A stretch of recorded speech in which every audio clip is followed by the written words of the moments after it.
রাধে, রাধে সবাইকে। তো দিনটা ছিল জন্মাষ্টমীর দিন। আর আমি সকালবেলা উঠে ছাদে চলে গিয়েছিলাম একটু ময়ূর পালক নিয়ে ভিডিও করবো বলে। ছাদে গিয়ে দেখি এতগুলো ঘুড়ি আমাদের ছাদে এসে পড়েছে। যেহেতু আগের দিন ১৫ই আগস্ট ছিল, তো এখানে বাচ্চা বুড়ো সবাই ঘুড়ি ওড়ায়। আর ঘুড়ি ওড়াতে গিয়ে অনেকেরই ক্ষতি হয়। আমি শুধু একটা কথাই ভাবি যে একজনের আনন্দ আরেকজনের কাছে যেন সমস্যা না হয়। কারণ ওই মাঞ্ঝাগুলো কারোর চোখে, গায়ে লেগে গিয়ে তাদের ক্ষতি হয়, হাত মুখ কেটে যায়। তো যাই হোক, তো সকাল থেকে জন্মাষ্টমীর প্রস্তুতি চলছে। আর আমি সন্ধ্যাবেলা গোপালকে রেডি করে নিচ্ছিলাম। আর জন্মাষ্টমী পুজোর যে মেইন জিনিসগুলো হয়, যেমন নারকেল নাড়ু, তালের বড়া।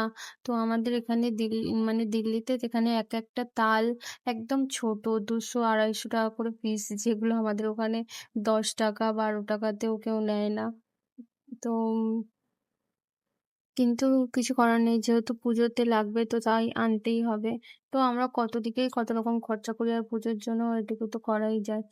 আর এই যে মা এখন আরতি করছে, আমি একটু পুজো করে নিয়েছিলাম, তারপর মা পুজো করছিল। গোপালের বসার দোলনাটা আমি ডেকোরেট করে দিয়েছিলাম, কিন্তু তেমন কোনো ভিডিও নেয়া হয়নি, কারণ ওটা যখন করছিলাম তখন আমি বাড়িতে একাই ছিলাম। আর ময়ূরের পালকটাও ওখানেই লাগিয়ে দিয়েছি।